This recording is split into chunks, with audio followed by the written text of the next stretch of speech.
अच्छा यार, तो हमने क्वेश्चंस किए थे कुछ, और मैंने आप लोगों को लिंक भेजी थी आपकी बुक की, जिसमें से मैंने कहा था कुछ क्वेश्चंस करने हैं। मैं वो वापस वो क्वेश्चंस खोल लेता हूँ यहाँ पे, और उनको हम डिस्कस कर लेंगे। जिनमें मसला है वो आपने बताना है। आई थिंक क्वेश्चन नंबर 8 तक हमने किए थे सारे ना खुद, तो 8 नंबर देखते हैं। जी, कौन से क्वेश्चन में मसला आया जो उन्होंने अटेम्प्ट किए हैं? ये वाला होमवर्क सबमिट नहीं करना था आपने। ये मैंने पहली चीज़ दी थी, और मुझे पता था कुछ मसले होंगे अभी। मकसद सिर्फ ये था कि डिस्कस करना है हमने उन चीज़ों को जो हमसे सॉल्व नहीं हो रही। तो मुझे बता दे कौन कौन से क्वेश्चन में मसला है।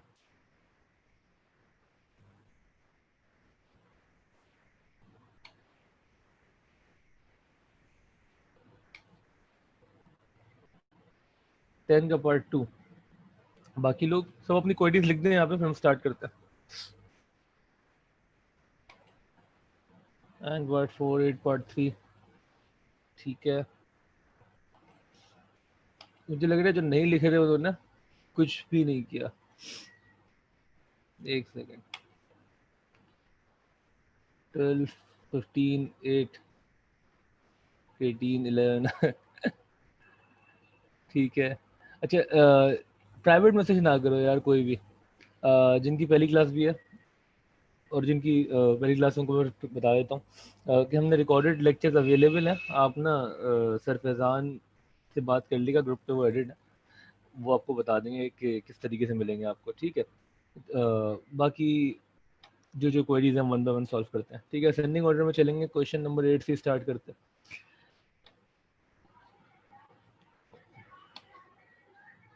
एक सेकेंड रुकना यार, एक second.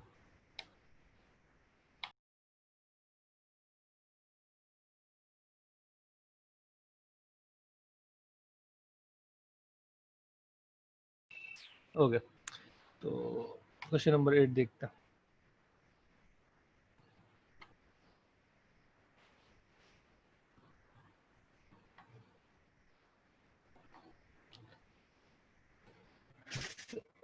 Six term of an AP is twice the third term. यही तो मैंने कराया नहीं था, फर्स्ट टर्म इज 3। अच्छा, ऊपर वाला कराया था। इसमें मसला क्या है, किसने पूछा क्वेश्चन 8? एग्जैक्टली सेम क्वेश्चन नहीं है जो हमने क्वेश्चन नंबर 7 किया था, बिल्कुल वैसा ही क्वेश्चन 8 तो।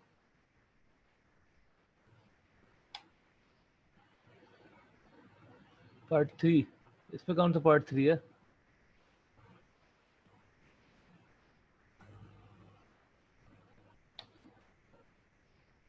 हाँ, एक सेकेंड रुको। ये हिबा आपने पूछा question number 8? Question number 8 question 7 की तरह एग्जैक्टली ना, वो हमने किया था।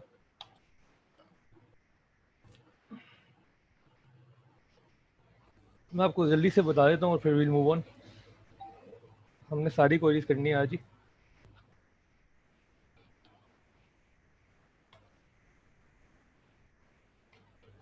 Okay.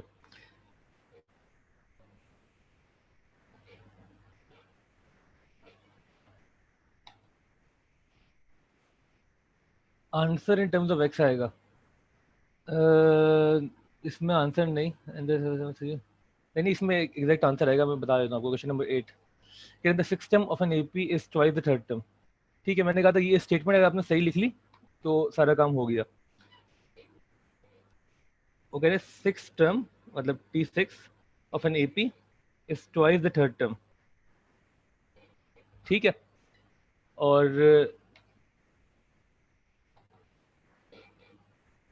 And the first term is 3, sequence 10 terms, find the common difference. First term is 3, मतलब जो हमारी फर्स्ट टर्म है, एक सेकेंड, जिसको हम ए कहते हैं, वो 3 है। First term which is a is 3, find the common difference. ठीक है यार, तो इसमें सिंपल है ना, ये T6 को आप एक्सपेंड कर लेना a plus D into n-1 से। है ना, अब ये फॉर्मूला मैं वापस नहीं लिख रहा, अब हमें आता है। तो a की जगह मैं 3 लिख रहा हूँ। a plus D, difference unknown है, n-1, 6-1। ठीक है। अ, ये मिल जाएगी हमें। Six term is equal to 2 times the third term. Third term क्या होगा? a plus D n-1। n कितना है हमारा 3, 3 - 1, ठीक हो गया। सिंप्लीफाई कर लें, 3 + 5d is equal to 2 times 3 + 2d, ठीक है। तो ये हो जाएगा 6 + 4d और d की वैल्यू आ जाएगी 3, ठीक है। पार्ट 2 हो जाएगा। जल्दी से बताओ, एक बार आपने पूछा था, कोई कंफ्यूजन है इसमें? पार्ट 2 में दिखाया था डिफरेंस आ गई है, डिफरेंस अननोन नहीं आएगा। जब डिफरेंस आ गई है तो क्वेश्चन पार्ट 2 में वो कह रहे हैं सम ऑफ ऑल द टर्म्स। अब टर्म्स उन्होंने बता दी है कितनी, 10, सही है ना। तो आपने S10 फाइंड करना है, आपके पास A है, D है, N है, आपने सिर्फ फॉर्मूले में इनपुट करना, आंसर आ जाएगा, ठीक हो गया। कोई कंफ्यूजन है तो पूछ लो, नहीं तो ओके लिख के भेजो। और हम नेक्स्ट पार्ट देखते हैं कौन सा जो पूछा गया है। ओके, क्वेश्चन 8 के मेरे को बाद सोल्यूशन एक बार दोबारा दिखा दें। एक सेकेंड जी।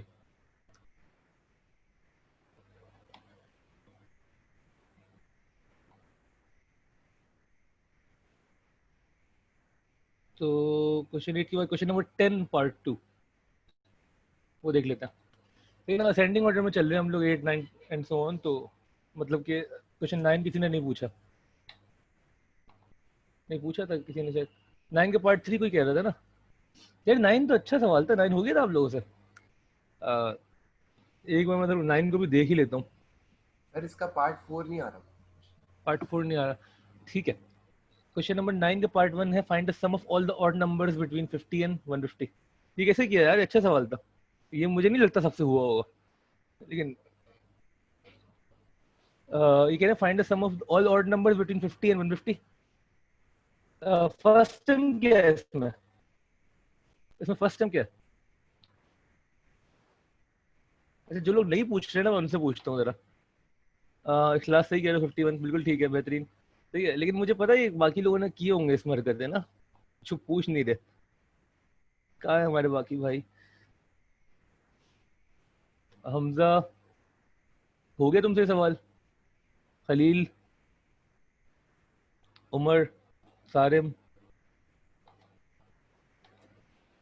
ठीक है। 51 is the first term. Common difference कितना है? कॉमन डिफरेंस कितना है? तो पूछो ना, तुमने क्यों नहीं पूछ रहे भाई? जब नहीं हुआ यहाँ पे इस वक्त क्या चल रहा है भाई? देखो जो सवाल में, मतलब ये डिस्कशन है ना हमारी, कॉमन डिफरेंस 2 है, बिल्कुल ठीक है। ऑड नंबर जो होते हैं उनमें डिफरेंस कितना है? 2। इवन नंबर में भी डिफरेंस का 2 का ही होता है, सही है ना। मतलब फर्स्ट टाइम 51 होगी, नेक्स्ट 53, फिर 55 एंड सो ऑन, ठीक है।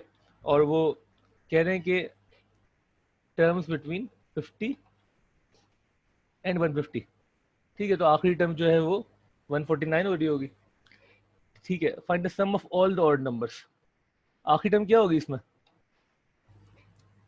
150 तक हम जाएंगे तो लास्ट टाइम 149 आएगी,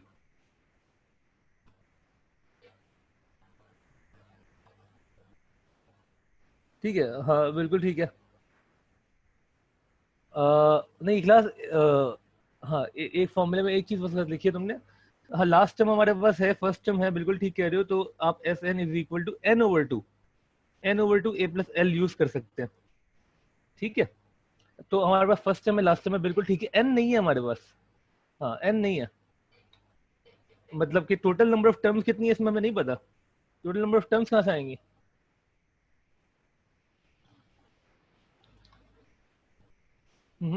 टोटल नंबर ऑफ टर्म्स कैसे आएंगी? 59 टर्म्स कैसे होगा? 50 टर्म्स, हाँ। देखो एक तरीका तो ये है कि आप काउंट कर लेना कि यार आप बोले, देखो मैं बता दूं होगा क्या। आप बोले पहली 51 है, तो 53, तो ये हम 50 से लेके 150 तक 100 वैल्यूज है। तो हम हर सेकंड वैल्यू ले रहे हैं, तो हम उसमें से 50 वैल्यूज ले रहे हैं, ठीक है। ये लॉजिक अगर समझ में आ रही है तो अच्छी बात है, अगर नहीं समझ में आ रही तो उससे बेहतर तरीका ये है, उससे बेहतर तरीका ये है कि हमें नहीं पता नंबर ऑफ टर्म एग्जैक्टली कितनी, 50 या 51, इसमें कंफ्यूजन हो जाती है। तो मैं बोलता हूँ कि आप ना फॉर्मूलाज पर रिलाई करें। आपके पास आपको पता है द फर्स्ट टर्म इज 51 और आपको पता है कि कॉमन डिफरेंस 2 है क्योंकि सारी ऑड टर्म्स है ना, हर में +2 होके आ रहा है नेक्स्ट टर्म, ठीक है। और आपको पता है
यार आवाज़ का बताना क्लियर आ रही है? सॉरी बीच में इंटरनेट का मसला हो गया था। मुझे बताओ कि आवाज़ क्लियर है इस वक्त?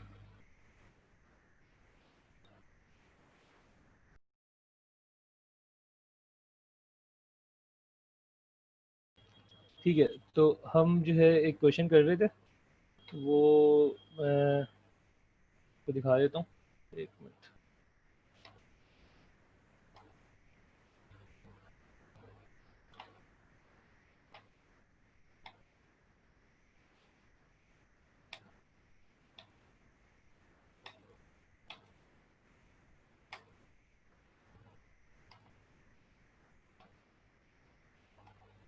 जी, तो उसमें ये कहा था कि टोटल टर्म्स कितनी है, तो इसमें या तो आप काउंट कर लें, काउंट करने से आंसर जो है वो हमेशा सही नहीं आता। हाँ बिल्कुल, तो काउंट करने से आंसर आंसर ज़रूरी नहीं है कि आपकी काउंटिंग कितनी अच्छी हो, तो उस पर रिलाई ना किया करें।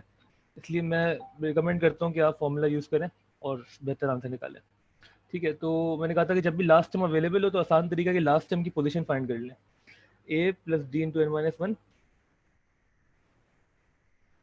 इज 149। इसमें जो n की वैल्यू आएगी वो आपकी नंबर ऑफ टर्म्स है। n कितना आ रहा है, बता दो n कितना आ रहा है।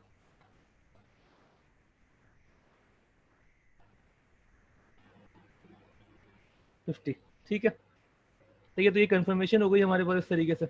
और अब आप इसमें 50 ऐड कर इनपुट कर सकते हैं। तो the sum of first 50 terms आपको फाइंड करना है 50/2 a plus L. 51 is the first term, last term 149।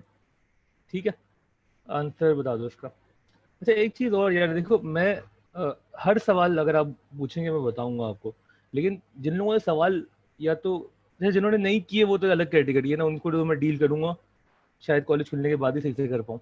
लेकिन जिन्होंने किए हैं उनसे नहीं हुए और वो पूछ नहीं रहे, ये ज़्यादा खतरनाक कैटेगरी है भाई। आप पूछ क्यों नहीं रहे, आप पूछें आपसे जो नहीं हुआ। जो सवाल जिस भी क्वेश्चन में इशू है वो यहीं पे क्लियर हो जाए तो बेहतर है। ठीक है, मुझे इसका आंसर बता दो, then we move on. 5000, thank you जी। सही है, अब अगर ये सवाल आपके समझ में आ गया, this is question number 9 part 1। बाकी सवाल जो 9 के बाकी पार्ट्स हैं वो भी इसी तरीके से आपने करने हैं, क्वेश्चन को देख के समझना है। ठीक है, मैं दिखा देता हूँ। पार्ट 2 में वो कह रहे हैं कि find sum of all even numbers from 50 to 150 inclusive. ठीक है, 13 पे मैं अभी आ रहा हूँ इसी के बाद, बस मैं ज़रा सा समझा दूँ। 15 यहाँ पे मुझे जल्दी से बताओ पार्ट 2 में फर्स्ट टर्म क्या होगी, फर्स्ट टर्म क्या होगी और कॉमन डिफरेंस क्या होगा।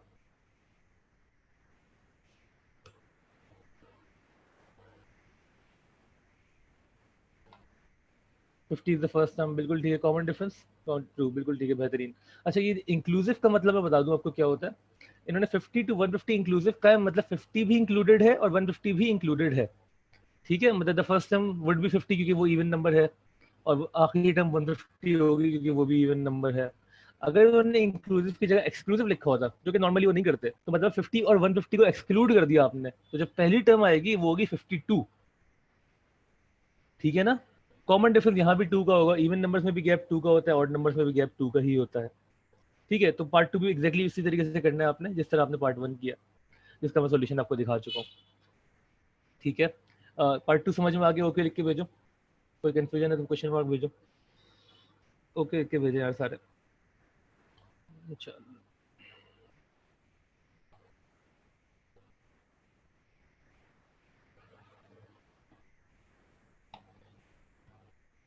ठीक है, पार्ट 3 देखते हैं। पार्ट 3 कह रहे हैं कि find the sum of the first of the terms of an AP with first term 50, common difference 1 and 101 terms. Find the sum of the terms of an AP with first term 50, common difference 1 and 101 term. इसमें तो कुछ है ही नहीं ना, आपको first term बता दिए, common difference बता दिए, और ये भी बता दिया कि भाई कॉमन डिफरेंस 1 है एंड 101 टर्म्स। ठीक है, तो मतलब 50 से लेके 151 तक सारी टर्म्स आ जाएंगी ना, क्योंकि डिफरेंस ही 1 है। पहली टर्म 50 होगी, अगली 51, फिर 52, 53, और 101 टर्म्स का मतलब है कि आप जाएंगे कहाँ तक, 150 तक।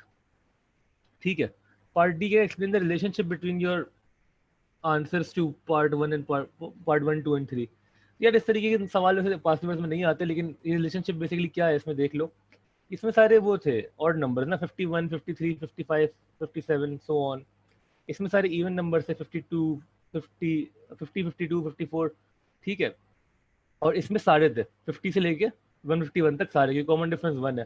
तो आप ये कह सकते हैं कि adding the first two sequences will give you the third sequence. ये बात समझ में आई, मैं लिख देता हूँ इसको।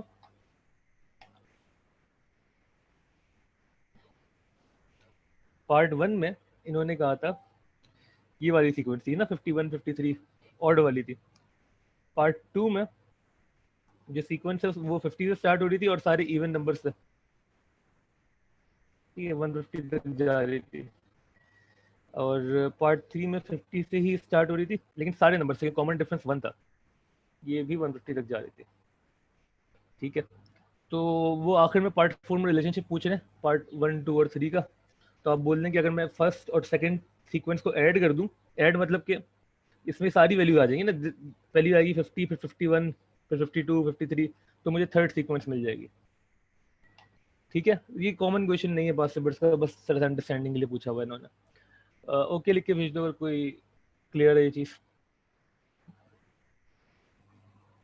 और क्वेश्चन 10 में किसी को मसला है तो वो क्वेश्चन मार्क भेज दे,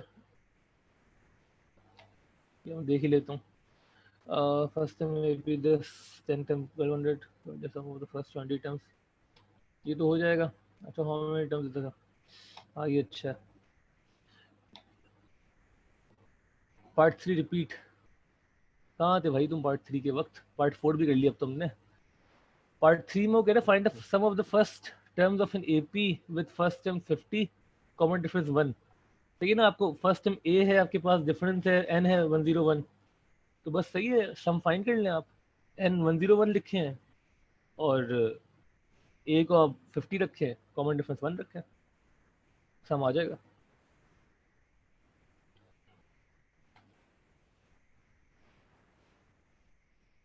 ठीक है, पार्ट 10 का पार्ट 2 देखते हैं। क्वेश्चन नंबर 10 में ना देख लो, AP first term 3000, tenth term 1200, sum of the first 20 terms of the progression, ठीक है।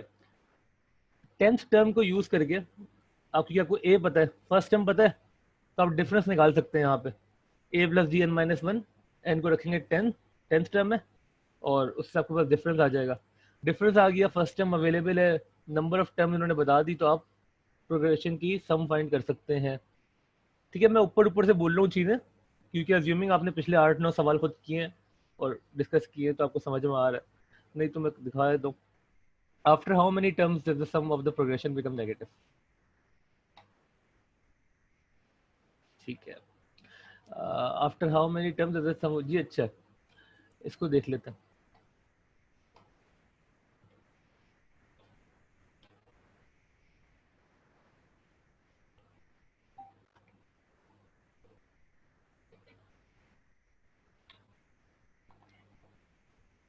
The first term of an AP is 3000, 10th term is 1200.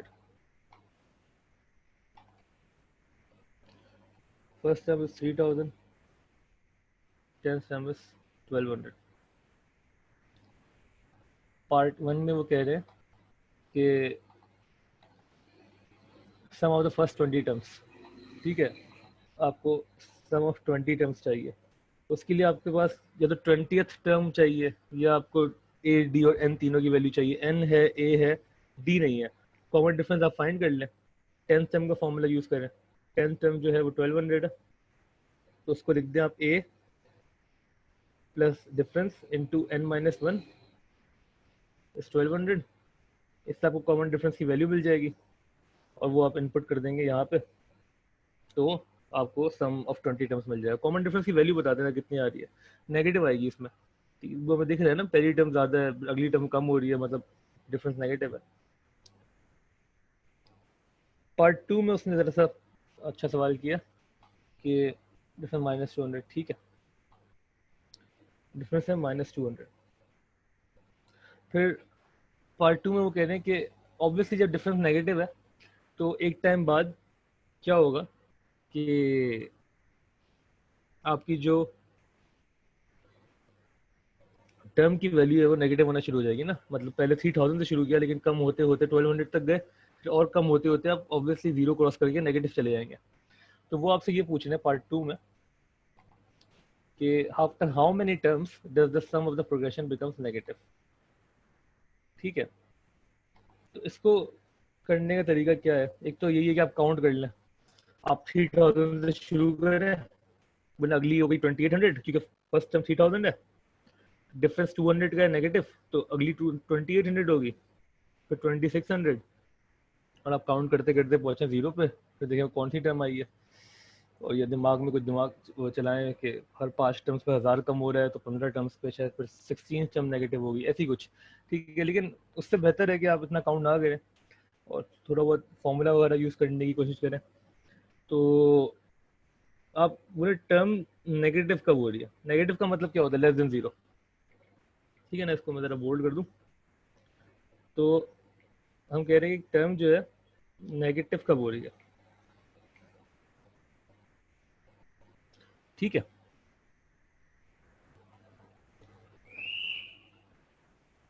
Some negative का है। अच्छा, क्वेश्चन क्या है? सम है, सही है, थैंक यू। अरे sum of the progression become negative, sorry, thank you, मुझे लगा टर्म के बारे में बात कर रहे हैं वो। तो सम कर दे इसको हम, सम नेगेटिव कब हो रहा है। ठीक है, अगर टर्म बोलते तो ऑब्वियसली हम tn लिखते, सम बोलने तो sn लिखेंगे। अब आप क्या करें, आपके पास a और d की वैल्यू तो है, सही है ना, n हम ढूंढ लेते हैं। ठीक है, इसमें हम क्या करते हैं, n/2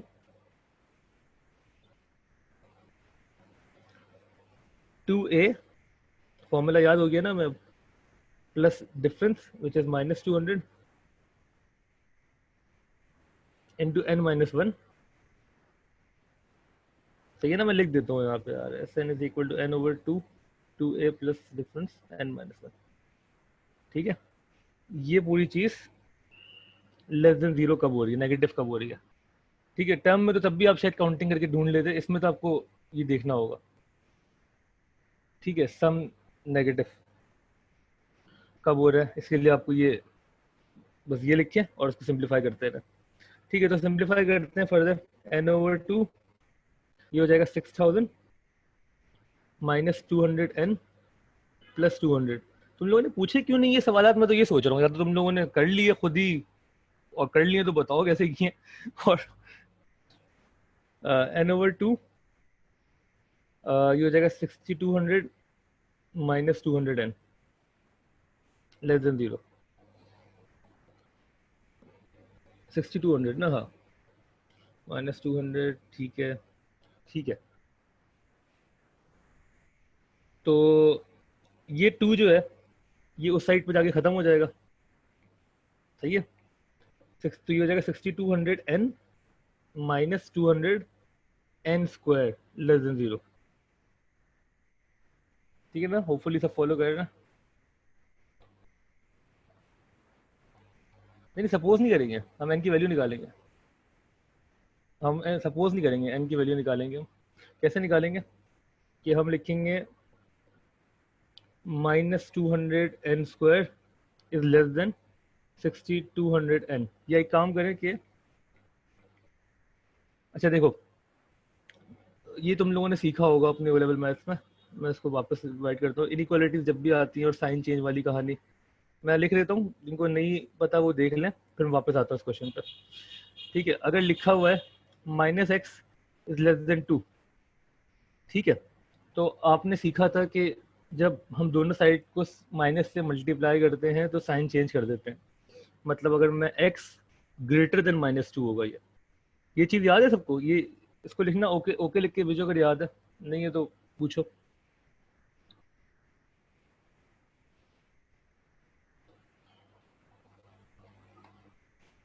ठीक है, सही है। अच्छा, इस चीज़ को ना मैं बोलता हूँ कि ना याद अगर नहीं भी है, क्योंकि यहाँ पे थोड़ी और चीज़ें ख़राब हो जाती हैं, तो उसको बेहतर तरीका ये होता है कि याद ना करें, मतलब, लेकिन अब मर्जी अगर याद है तो ठीक है, लेकिन मैं इसको इस तरीके से बताता हूँ कि आप ना साइन चेंज ना करें, साइन आप ये रहने दें और ना आप शिफ्ट कर दें। जैसे आप -x को वहाँ ले जाएं, -x वहाँ जाके क्या हो जाएगा, +x, और 2 को आप वहाँ ले जाएं, 2 वहाँ जाके क्या हो जाएगा, -2। ठीक है, लॉजिक मतलब लॉजिकली हो यही रहा होता है ना, पीछे भी हमने तो याद कर लिया। तो ये लिखा है -2 इज लेस देन x, या तो आप लिखिए -2 लेस देन x, या आप लिखिए x ग्रेटर देन -2, एक ही बात है। तो वो मतलब हम एक स्टेप बीच में खा के डायरेक्ट कर देते हैं, तो सही है, मतलब आप डायरेक्ट कर रहे हैं, अगर आपको आता है तो सही है, लेकिन पीछे की लॉजिक ये चल रही है। अगर समझ में नहीं आ रहा और अगर ये लॉजिक याद है तो जहाँ पे 3-4 टर्म्स आएंगे उसमें भी कोई मसला होना नहीं चाहिए। ठीक है, तो मैं क्या कर रहा हूँ, मैं इन दोनों को, ये पूरी टर्म्स को यहाँ लेके जा रहा हूँ उस साइड पर, क्योंकि मुझे ना स्क्वायर वाली टर्म के साथ पॉजिटिव पसंद है। ठीक है, तो मैं क्या करता हूँ कि यहाँ पे रहने देता हूँ 0 और इन दोनों को वहाँ मूव कर देता हूँ, तो ये हो जाएगा 200n स्क्वायर माइनस 6200n। ठीक है, या 200n square minus 6200n is greater than 0। ठीक है, मतलब आप इसके बाद डायरेक्ट ये स्टेप कर सकते थे कि साइन चेंज किया दोनों का और यहाँ पे ये वाला साइन चेंज कर दिया।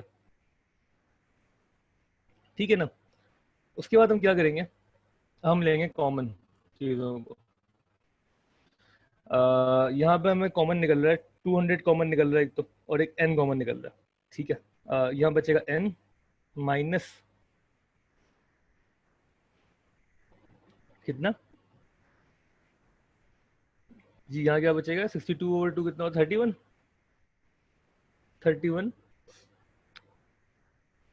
Greater than 0। ठीक हो गया। अच्छा, तो अच्छा ये ना अब ये टॉपिक है क्वाड्रेटिक इनइक्वालिटीज। ये टॉपिक ना आपके एएस से खत्म हो गया है, वैसे पिछले साल ही खत्म हुआ है। आसान टॉपिक है, लेकिन मैं ना जब क्वाड्रेटिक्स पढ़ाऊंगा इंशाल्लाह तो बता भी दूंगा इसको, 1-2 स्टेप्स ही हैं। उसमें ये होता है कि जब क्वाड्रेटिक आ जाए, मतलब पावर 2 आ जाए और इनइक्वालिटीज आ जाए, तो कैसे सॉल्व करना है। ठीक है, अभी के लिए आपके लिए इंपॉर्टेंट नहीं है, तो वैसे भी खत्म हो गया आपके सिलेबस से, लास्ट ईयर ही खत्म हुआ है। और अभी के लिए मैं सिर्फ आपको बता दूं कि इसको आप ये समझ लें कि 200n जो है वो ग्रेटर देन 0, मतलब कि तो वो बचेगा n ग्रेटर देन 0। ठीक है ना, एक तो इस चीज़ को हम देख रहे हैं, दूसरा ये है n माइनस 31 ग्रेटर देन 0, तो n हो गया ग्रेटर देन 31। और ये ऑब्वियसली गलत है, क्योंकि ये तो हमें पता है कि पहली टर्म्स पॉजिटिव हैं, तो n 0 से बड़ा होने का मतलब कुछ समझ नहीं आ रहा है यहाँ पे, कि मतलब कि n अगर 1 और 2 है तो तब भी पॉजिटिव ही आएगा आंसर। लेकिन ये सही है कि n जब 31 से बड़ा हो रहा है, n जब 31 से बड़ा हो रहा है तो सम जो है वो नेगेटिव आ रहा है। ये बात समझ में आ रही है? क्योंकि जब 31st टर्म तक पहुंचते पहुंचते बहुत सारी नेगेटिव टर्म्स ऐड हो चुकी होंगी। इसको और समझने के लिए, सिर्फ समझने के लिए नेगेटिव वाली बात को अच्छा, नेगेटिव का जब भी आएगा ना, आपने करना यही है, सम कब नेगेटिव हो रहा है, आपने लेस देन 0 कर दिया सम को। टर्म कब नेगेटिव हो रही है, आपने tn लेस देन 0 कर दिया। ठीक है, अभी सम हमने सम के लिए किया, फॉर्मूला इनपुट किया, क्वाड्रेटिक बनी, उसको सिंप्लीफाई किया, हम यहाँ पे पहुंच गए। और यहाँ पे पहुंचने के बाद अगर जरा सा और हम इसको देखें तो क्या हुआ है कि अगर मैं सम ऑफ 31 टर्म्स निकालूं, तो क्या आएगा, जल्दी से करते हैं। n/2 2a कितना था मेरे पास 3200, a कितना था, ये था 3000, डिफरेंस था -200 ना।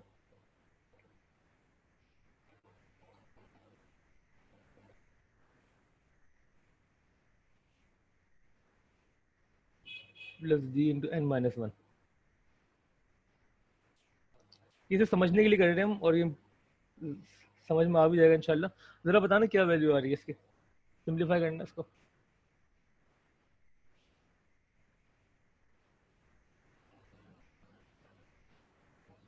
आ रही है 0, बेहतरीन। बाकी लोग भी चेक कर लें, 0 आनी चाहिए। ठीक है, बेहतरीन, सही है। अब आप जल्दी से बता देता हूँ हो क्या रहा है इसमें। तो फॉर एग्जाम्पल यहाँ पे मेरे पास टर्म्स है 6 पहली टर्म है, 4 नेक्स्ट टर्म है, 2 0, फिर -2 -4 -6। ठीक है, यहाँ पे डिफरेंस देखो -2 का है, और मैं ऐड किया जा रहा हूँ। जब मैं ऐड करूंगा इन तीनों को, 6 + 4 + 2 ये हो जाएगा 12। सही है, और इनमें जब मैं और चीज़ें ऐड करूंगा ये तीनों, तो ये तो -12 होकर 0 हो जाएगा। मतलब कि शुरू की 60 टर्म्स को जब मैं ऐड करूंगा आंसर 0 आएगा। और जब 8 टर्म भी ऐड हो जाएगी, जो कि -8 होनी चाहिए, एक सेकंड यार, तो आंसर नेगेटिव होना शुरू हो जाएगा। यहाँ पे भी यही हुआ है कि 31st टर्म तक सम इज 0। अब 31 से आगे जब सम आप टर्म ऐड करेंगे, अगर आप सम ऑफ 32 टर्म्स निकालें तो हम 100% श्योर, और and you should also be sure कि आंसर नेगेटिव आएगा. Sum of 32 terms would be negative. जैसे यहाँ पे सम ऑफ 1 2 3 4 5 6 7 टर्म्स जो है वो 0 होगा, और सम ऑफ 8 टर्म जो है वो नेगेटिव होना शुरू हो जाएगा. बात समझ में आ रही है? क्वेश्चन हमारा एग्जैक्टली ये पूछ रहा था कि आप ये बताएं after how many terms the sum of progression become negative. तो आंसर क्या होगा इसका? After how many terms?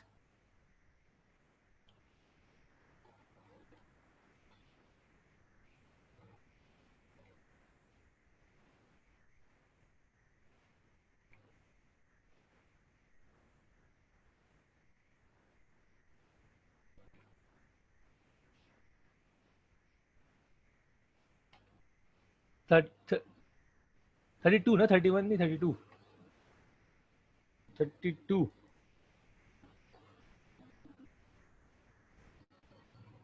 31, sorry 31 after 31 terms.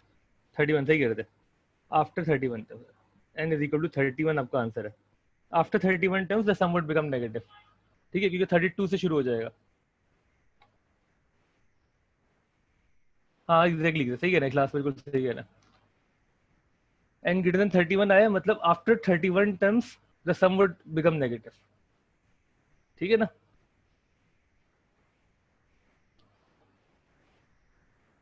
Already हटके कोई दूसरा ऐड हुआ है? नहीं, एएस में, हाँ हाँ एएस में ऐड हुई है चीजें, पिछले साल ऐड हुई है, बिल्कुल हुई है. यार एएस को ना चेंज किया इन्होंने तो पिछले 2 सालों पे, वेक्टर्स खत्म कर दिया एएस में से, मतलब P1 में वेक्टर्स खत्म हो गया, वेक्टर्स नहीं आएगा आपका, उन्होंने A2 में शिफ्ट कर दिया.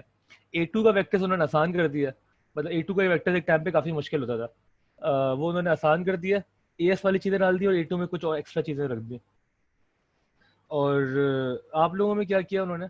उन्होंने S1 में एक चीज ऐड किया.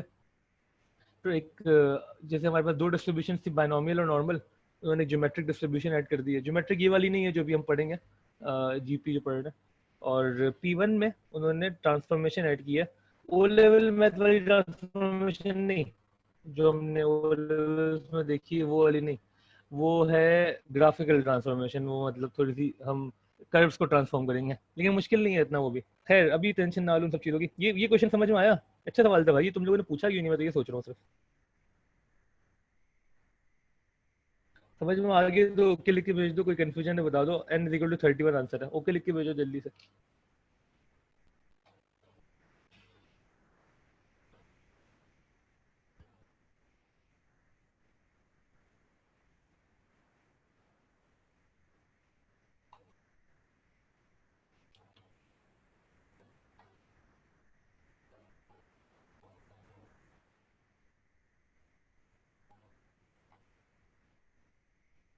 ठीक है, मूविंग ऑन. हमें 11th term, sorry question number 11. Question 11 क्या कह रहा है? नहीं 10 दिखा है ना हमने अभी. हाँ 11 क्या कह रहा है कि an A P has first term 7 common difference 3. Write down a formula for the k term of the progression which term of the progression equals 73. ये हो गया था पार्ट 1. तो आसान है ना, ए पता है, कॉमन डिफरेंस पता है, तो 7 प्लस 3 इंटू k-1, मतलब n की जगह k लिख दें बस. ठीक है, a plus D into n-1 लिखते हैं ना हम लोग. First term plus the common difference into n-1. n की जगह वो कह रहे हैं k यूज करें, तो आप k टर्म लिख दें, k लिख दें. ठीक है, फिर वो कह रहे हैं कि which term of the progression is equal to 73. तो हो गया था ये.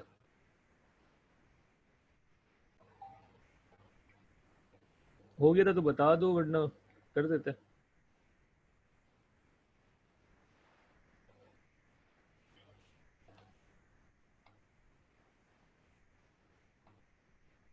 ठीक है ना? तो ये आसान ही था ये.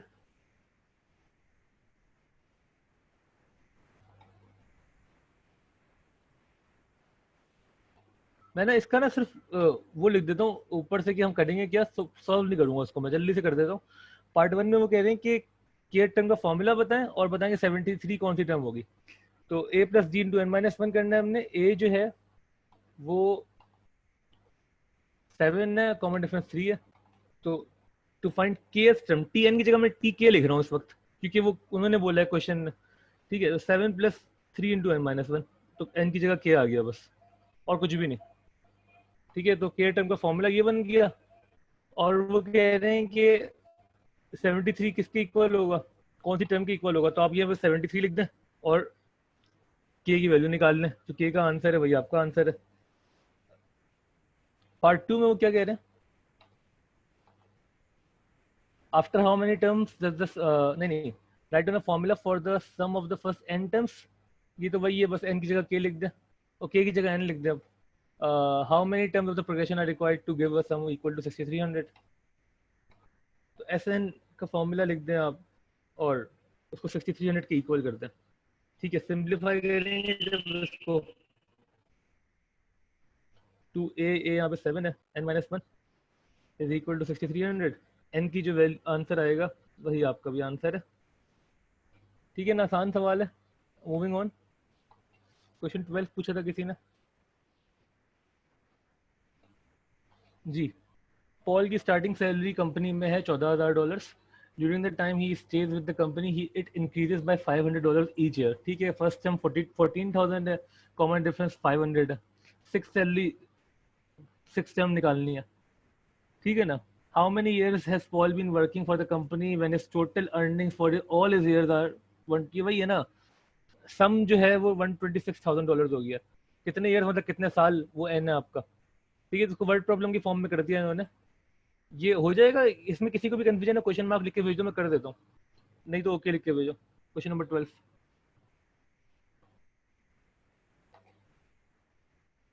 पार्ट 2, यार पार्ट 2 में भी यही है ना। पार्ट 2 कह रहे हैं कि $126,000 टोटल अर्निंग, मतलब सम जो है ना, sum total earning for all is years, मतलब सब मिला जुला, टर्म नहीं है ये, सम है, ये समझना जरूरी होता है। सारी सालों की जो उसकी इनकम है उसको मिला के $126,000 कमाया उसने। तो क्वेश्चन 12 में हम कह रहे हैं कि एस एन जो है वो $126,000 कितने साल बाद हो जाएगा।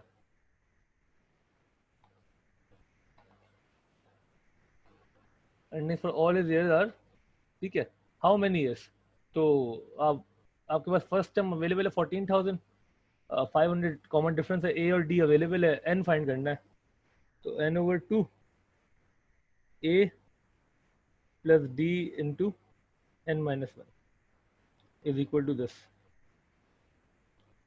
इससे आपको n की वैल्यू मिल जाएगी, ठीक है। हो जाएगा ये,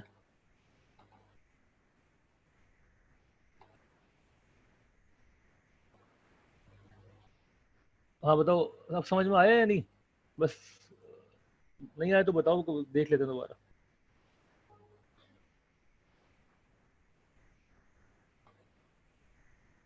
नहीं, okay okay okay okay okay. वो क्या कह रहे हैं कि भाई टोटल अर्निंग जो है वो $126,000 है, टोटल अर्निंग $126,000 है, वो हमने लिख दी। After how many years, n की वैल्यू हमें फाइंड करनी है, ठीक है। तो एन हमने अननोन छोड़ दिया यहाँ पे भी, n/2 2a या 2a plus d into n-1, ये हमारा फॉर्मूला है, ठीक है। इसको आपने सिंप्लीफाई करना है, सिर्फ n की जो वैल्यू है ये क्वाड्रेटिक फॉर्म में आएगी। आंसर क्या आ रहा है, आंसर में मसला आ रहा है इसके, या ये स्टेटमेंट समझ में आई है, ये स्टेटमेंट समझ में आई है शाम, ये मुझे बताओ कि इस स्टेटमेंट में कोई मसला है।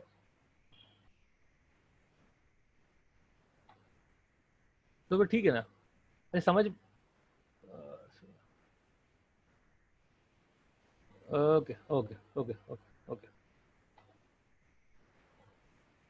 देखो मेरी बात सुनो, करते हैं उस क्वेश्चन को हम सही से। वो क्या कह रहे हैं, पॉल की स्टार्टिंग सैलरी है $14,000 और वो हर साल बढ़ती है 500 से, मतलब कि पार्ट 1 से हम शुरू कर रहे हैं अब। $14,000 जो है हमारी स्टार्टिंग सैलरी है, जो कि बढ़ती है 500 से हर साल, तो अगले साल 14,500 हो जाएगी, फिर 15,000 हो जाएगी, एंड सो ऑन, ठीक हो गया। अब वो कह रहे हैं what is his salary in his sixth year,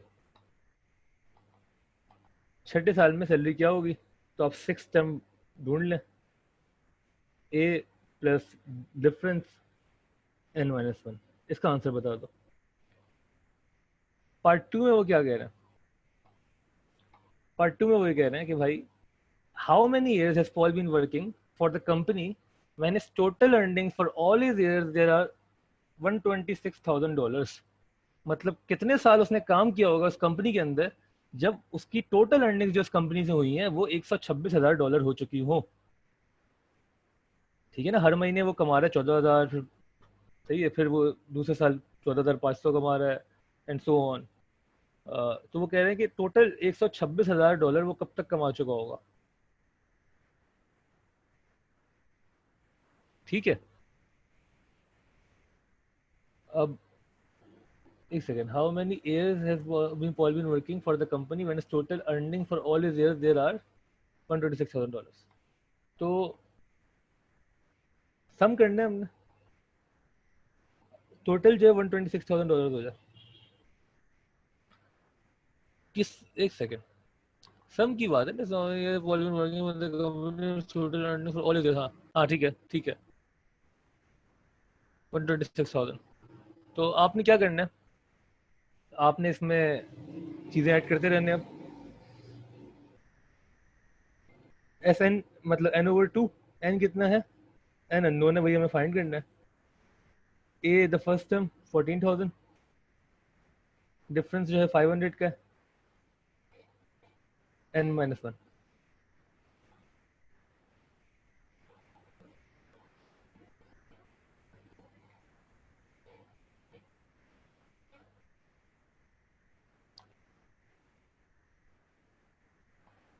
ये इसकी हम बात कर रहे हैं। अच्छा, ये मेरे ख्याल से मैंने एक जगह 1400 लिख दिया है, 1400 तो 14,000 10 की इनिशियल सैलरी 14,000, ठीक है।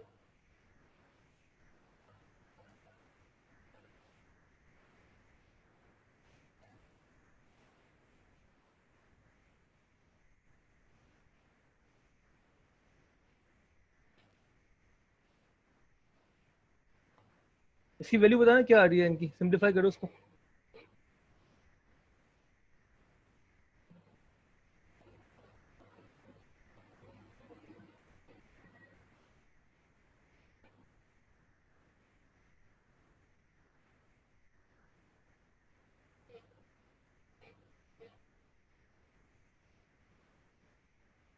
एट और -63, ठीक है। तो 8 तो -63 तो हो नहीं सकता, हमारे नंबर ऑफ ईयर्स नेगेटिव नहीं हो सकते। ठीक है, ये आपको क्वेश्चन बताएगा कि क्वेश्चन की जो वैल्यूज है वो नेगेटिव हो सकती है या नहीं, एन तो नहीं हो सकता। एंड रेट, ये समझ में आई है बात? 8 साल बाद इसकी टोटल अर्निंग कितनी हो जाएगी? ओके ठीक है, तो ये टाइम भी हो गया हमारा आज का, बाकी क्वेरीज हम बाद में करेंगे। एक काम ये करो तुम लोग, जिन लोगों से हो गए सवाल, क्वेरीज अभी रखो, क्वेरीज हम सॉल्व करेंगे इंशाल्लाह। इसमें ना आगे बढ़ोगे ना तो जीपी के सवाल भी होंगे नीचे, अभी तो हमने एपी के किए ना। एक सेकेंड यार, इसको, हाँ ये जीपी के सवाल आ गए, ये भी शुरू कर दें आप, और इसको भी हम डिस्कस कर लेंगे, इनमें भी जो क्वेरीज है वो भी डिस्कस कर लेंगे, ठीक है। आपके अभी वीकेंड है ना, वीकेंड पे कर लो कुछ सवाल, और जो क्वेरीज हैं बता देना, वो हम डिस्कस कर लेंगे, ठीक है। क्लास एंड कर रहे हैं यार। हाँ देखो, मैं ये मतलब रिकमेंड करूंगा, जो क्वेरीज है ना आपकी, वो व्हाट्सएप पे जो आपने पूछनी है, मैं रिकमेंड करूंगा ग्रुप पे पूछें। आप ना जो भी सवाल है ग्रुप पे पूछें, ताकि हो सकता है कोई ग्रुप का ही बच्चा जवाब दे दे आपको, ये भी अच्छी बात है, ग्रुप में एंगेजमेंट रहेगी। दूसरा ये कि दूसरों को भी समझ में आ जाएगा, ठीक है। तो क्वेरीज में आपको ये बोलूँगा, आप ग्रुप पे पूछें, ठीक है। Okay, thank you.